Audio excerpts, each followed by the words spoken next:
हर महादेव दोस्तों। तो अभी हम हैं सूबेदारगंज पे और जा रहे हैं दोस्त के यहाँ। पर एक सेकेंड, सूबेदारगंज दोस्त के यहाँ हमें तो होना चाहिए था प्रयागराज जंक्शन। तो अगर आप शाही स्नान करने आ रहे हैं तो आपकी ट्रेन प्रयागराज जंक्शन तक नहीं जाएगी, वो सूबेदार जंक्शन, जूसी ऐसे स्टेशन पे डाइवर्ट कर दी जाएगी। बाकी इसकी मैं आपको डिटेल्स स्क्रीन पे दिखा दूंगा कि कौन कौन से स्टेशन पे आपकी ट्रेन जो है वो डाइवर्ट की जाती है यहाँ से। पर शाही स्नान से प्रयागराज जंक्शन तो आपकी ट्रेन नहीं जाएगी। अब दोस्त के यहाँ ये भी एक सवाल है, पर उससे पहले मैं अपना परिचय दे देता हूँ आपको। मेरा नाम है परिचय और मैं आपको इस जर्नी में, अपनी महाकुंभ की जर्नी में अपना एक्सपीरियंस शेयर करने वाला हूँ। तो भाई लगभग 100 से ज्यादा रील्स, 100 तो मैं बहुत कम कहूँगा, नियरली 500 से ज्यादा रील्स और 15-20 से ज्यादा यूट्यूब वीडियोस देख के डर डरा के कि कितनी भीड़ होगी कितनी नहीं होगी, हम लोग आ गए हैं महाकुंभ शाही स्नान के लिए।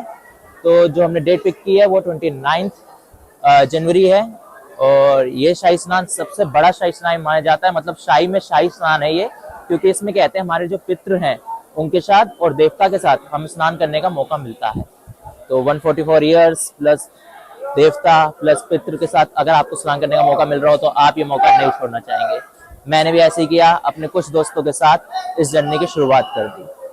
अब भाई जितने भी आप यूट्यूब पे देखेंगे अच्छे से अच्छे ब्लॉगर्स हों या कितने लोगों से भी आप पूछेंगे, भाई यहाँ आने का एक ही मतलब सुविधा है, मतलब रहने की अच्छी सुविधा नहीं है, आने जाने की है। ट्रेन, रेलवे की तरफ से ट्रेन बहुत अच्छी चल रही है।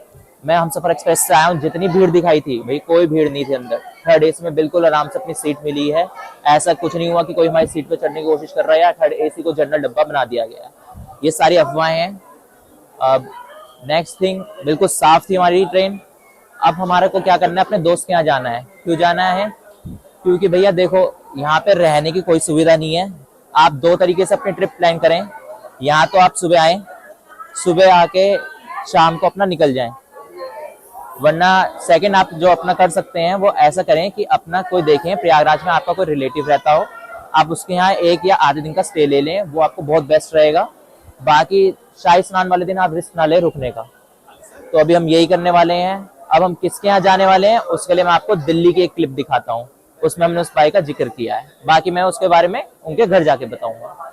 चलिए मिलते हैं आपसे आगे। ये हमारे इलाहाबाद के भाई हैं, ये बेचारे खुद तो जा नहीं पा रहे, लेकिन हमारे लिए वो कहते हैं ना, जिनके सपने खुद के साकार नहीं होते दूसरों के सपने साकार करते हैं। तो ये भैया शाही स्नान खुद तो कर नहीं पा रहे, लेकिन हमारी सारी व्यवस्था इन्होंने की है। अगर ये ना होते तो हम शायद ना जा पाते।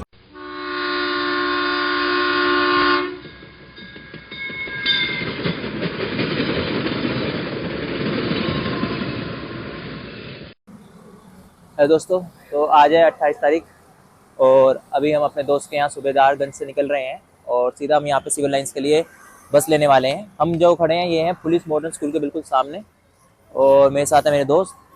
मेरा पहला दोस्त सुशील, सेकंड मेरा कॉलेज दोस्त पुलकित, ये सुशील का भाई रवि और वो हमारा एक और दोस्त नीला। तो अभी हम सिविल लाइंस जाएंगे बस से, उसके बाद हमें पैदल चलना पड़ेगा। तो जैसे भी रहता है 10-12 किलोमीटर हम आपको बीच बीच में अपडेट देते रहेंगे। मिलते हैं। जय महादेव। तो दोस्तों हम जैसे सूबेदारगंज से चल रहे थे पुलिस मॉडर्न स्कूल की तरफ से, तो वहां तो हमें फ्री शटल जो थी, जो दिख रही थी, वो रुक नहीं रही थी। तो एक दो हमने 3 व्हीलर वालों से बात की तो उन्होंने कहा कि आपको नेहरू पार्क तक जाना पड़ेगा। तो नेहरू पार्क तक हम गए थे। वहां से फिर हमें जो बस की मिली थी, वहां पे फ्री सर्विस चल रही थी बस की, और वो हमें टिकट मिली थी मुंडेरा मंडी से सीएमपी कॉलेज की। पर जब बस वाले से हमने बात की कि हमें मेले के लिए जाना है तो उन्होंने हमें यहाँ उतार दिया। ये एक यहाँ पे गोल चक्कर है आगे जाके, और वो कह रहे हैं सीधे चले जाओगे तो 5 किलोमीटर में आप संगम पे जुड़ जाओगे। तो हम इसी रास्ते पे अब आगे जा रहे हैं। अब कैमरामैन आपको उस तरफ दिखाएंगे जिस रास्ते पे हमें सीधा आगे जाना है।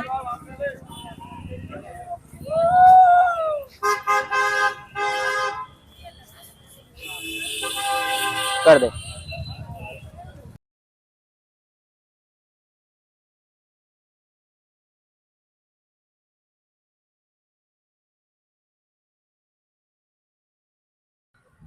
तो दोस्तों अभी जहाँ पे हमें बस ने उतारा था वहां से चलते चलते हमें 2 किलोमीटर हो चुके हैं। तो यहाँ तक के रिक्शा वाले 50 रुपये पर सवारी मांग रहे थे और बाइक वगैरह वाले पूरे संगम का मांग रहे थे 350 रुपये। तो हमने वैसे तो पूछा था, जहाँ तो हम पैदल ही रहे, अगर आप इस साइड जाएंगे तो प्रयागराज रेलवे स्टेशन आ जाएगा, इस साइड अगर आप जाएंगे तो प्रयागराज रामबाग स्टेशन आ जाएगा। यहाँ प्रयागराज जंक्शन है, यहाँ रामबाग है। सीधा हमें जाना है, पीछे हम आ रहे हैं नेहरू पार्क की तरफ से और सीधा हम संगम पे जा रहे हैं। संगम के लिए मतलब मेला क्षेत्र जहाँ से शुरू हो रहा है वहाँ के लिए 3 किलोमीटर जाना है, तो मैं आपको दिखा देता हूँ। उस तरफ हमें सीधा जाना होता है। तो यहाँ पे अभी हमें 3 किलोमीटर चलेंगे तो संगम जहाँ से शुरू हो रहा है मतलब मेला क्षेत्र, वहाँ हम जुड़ जाएंगे उस रास्ते पे। चलिए, और इस साइड से हमें एंट्री करनी थी, यहाँ सारी मीडिया की कार्स थी, तो हमें थोड़ा आगे से भेजा इन्होंने।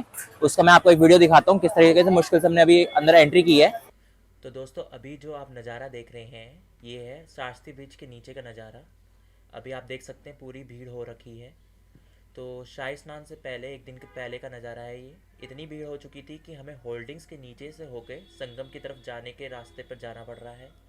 आप देख सकते हैं किस तरह लोग एक दूसरे के पीछे जा रहे हैं और आगे जाके भी हम जहाँ जुड़ रहे हैं वो पूरा कच्चा रास्ता है, पर जैसे सब लोग जा रहे हैं तो हमें भी इसी रास्ते से इस वक्त जाना पड़ रहा है। अब हमें यहाँ पे सीधा जाना है और संगम के लिए आप देख सकते हैं नियरली 2.5 किलोमीटर लिखा है, लेकिन लोग कह रहे हैं 3 किलोमीटर तक हमें चलना पड़ेगा। उसी के पास फिर बड़े हनुमान मंदिर है। आज 28 तारीख है, ट्यूसडे है, तो मोस्टली चांसेस है कि बंद हो सकता है। लास्ट ट्यूसडे भी वो बंद था, पर अगेन हमारी किस्मत है। अभी हम यहाँ पे सीधा जा रहे हैं, स्नान करेंगे, कोशिश करेंगे संगम में स्नान कर पाए वोट करके, और संगम पे नहीं होता तो घाट पे स्नान करके बड़े हनुमान जी के दर्शन कर लें। आज का तो मेन हम यही सोच रहे हैं। अभी तक भीड़ नहीं दिख रही थी, पर अब बहुत एकदम से भीड़ दिखने लगी है। बाकी आगे जाके देखते हैं क्या होता है। हर हर महादेव। तो ये पहला गेट आता हुआ,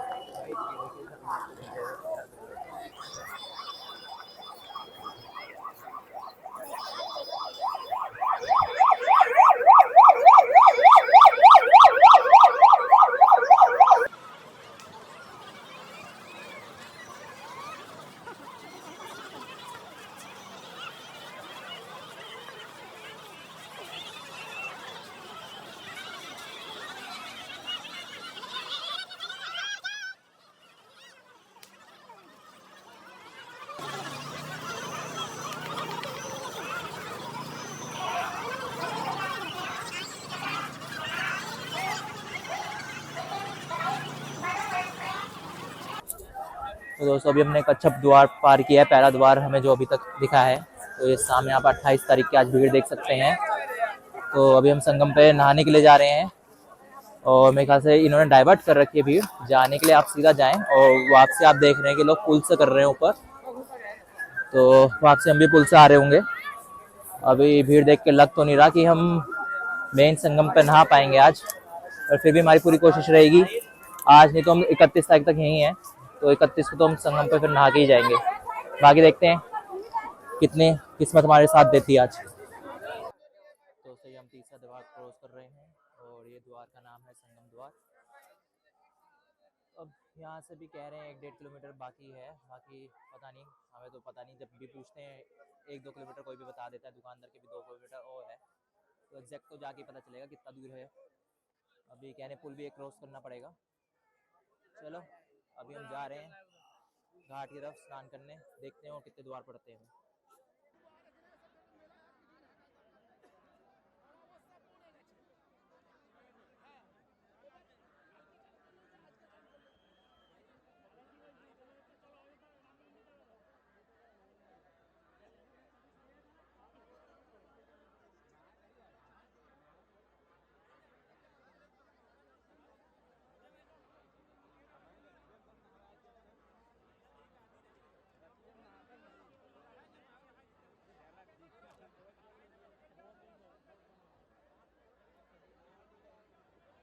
तो दोस्तों अभी हम आए थे यहाँ पे लाइट शो देखने। ये घाट है और इस घाट पे ये सेक्टर 7 के पास पड़ता है। यहाँ पे देख लिए होता है 2 बार लेजर शो होता है, एक बार 7 बजे, एक बार 8 बजे, 8 या 8:30। और ये है नैनी ब्रिज। लाइटिंग इसकी बहुत प्यारी लगती है रात को। अगर आप इसे आ रहे हैं तो पक्का देखने आना रात को। जब मैं इसे देखता हूँ लाइट बदलते हुए आराम से बैठे बैठे, ये यमुना का पानी है, घाट के पास बैठो, इसको देखो, अलग ही सुकून मिलता है। वो है रेलवे का ब्रिज, वहाँ से ट्रेन जा रही होती है, यहाँ लेजर शो चल रहा होता है और वहाँ से लोग देख रहे होते हैं। भाई क्या व्यू आता है।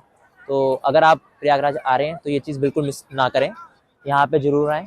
और अगर आपका लेजर शो छूट भी जाता है तो भी आप रात को आके इस ब्रिज की ब्यूटी एंजॉय कर सकते हैं।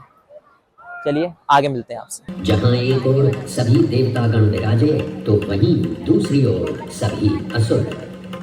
मोहिनी रूप धारण भगवान विष्णु एक एक कर सभी देवताओं को अमृत पान करवाने लगे, जिससे वे पुनः अपनी शक्तियां प्राप्त कर सकें। परंतु स्वरभानु नाम का असुर जल्द ही भगवान विष्णु की ये चालाकी भांप गया और चुपचाप देवता वेश धारण कर उन्हीं के बीच में जाकर विराजमान हो गया। तब जैसे ही मोहिनी स्वरभानु को अमृतपान कराने हेतु अग्रसर हुई, ठीक उसी क्षण सूर्य एवं चंद्रमा स्वरभानु का असली रूप पहचान गए। ये ज्ञात होते ही भगवान विष्णु अपने मूल रूप में परिवर्तित हो गए और अपने सुदर्शन चक्र से स्वरभानु का सिर धड़ से अलग कर दिया। परंतु तब तक अमृत की 2 बूंदें स्वरभानु के कंठ से उतर चुकी थी, जिसके चलते वो अमरत्व प्राप्त कर चुका था।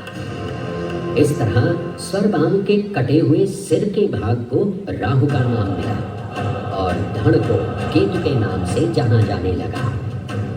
माना जाता है कि प्रतिशोध की ज्वाला में ज्वलित राहु एवं केतु सूर्य एवं चंद्रमा पर ग्रहण लगाते हैं। इस प्रकार सूर्य और चंद्र पर ग्रहण लगना राहु और केतु का प्रतिशोध माना जाता है। भगवान विष्णु की ये लीला देख सभी असुर अचंभित हो उठे। इससे पहले कि वे कोई प्रतिक्रिया दे पाते, भगवान विष्णु के वाहन पक्षीराज गरुड़ ने शीघ्रता से अमृत कलश को उठा लिया और अपने साथ लेकर स्वर्गलोक की ओर उड़ चले। कहते हैं पक्षीराज की इस यात्रा के दौरान पृथ्वी पर 4 जगह अमृत की कुछ बूंदें छलक कर गिर पड़ी थी और इन बूंदों से उन नगरों की नदियों के पानी में अमृत जैसे गुण आ गए थे। वे 4 स्थान हरिद्वार, प्रयाग, उज्जैन एवं नासिक है और यही कारण है कि इन 4 नगरों में कुंभ का पर्व मनाया जाता है। ऐसी भी मान्यता है कि एक दिव्य दिवस एक सांसारिक वर्ष के बराबर होता है और पक्षीराज गरुड़ की यात्रा में 12 दिन लगे थे। इसीलिए हर 12वें वर्ष में कुंभ पर्व मनाया जाता है। तो दोस्तों एक बहुत ही पुरानी कहावत है कि जो कुंभ के बिछड़े लोग होते हैं वो दोबारा नहीं मिलते। तो जब कुंभ है तो कुंभ का मेला भी होगा और इस वक्त हम खड़े हैं कुंभ के मेले में। और सबसे बड़ी पहली बात मैं आपको इम्पोर्टेंट इन्फॉर्मेशन देता हूँ। ये कुंभ का मेला पार्किंग नंबर 17 के पास है, बिल्कुल बराबर में। और यहाँ पे आपको काफ़ी सारे झूले मिल जाएंगे, गेम्स मिल जाएंगे, इसके अलावा खाने पीने की स्टॉल्स मिल जाएंगी। रहने की जगह भी थोड़ी सी इन्होंने बना रखी है। इसके सबसे इम्पोर्टेंट आपको राम मंदिर का रेप्लिका भी दिख जाएगा यहाँ पे। आप चाहें तो वहाँ दर्शन भी कर सकते हैं। तो काफ़ी अच्छी जगह यहाँ पे है, खाने पीने की चीज़ें भी काफ़ी है और सब रीजनेबल रेट पे है। गेम्स वगैरह भी इतनी महंगी नहीं है। आप चाहें तो एक अच्छा टाइम यहाँ पे क्वालिटी टाइम स्पेंड कर सकते हैं। तो अगर आप आ रहे हैं कुंभ तो कुंभ मेला भी होके ही जाना।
तो दोस्तों आज है 29 तारीख, शाही में से शाही स्नान मौनी अमावस्या का।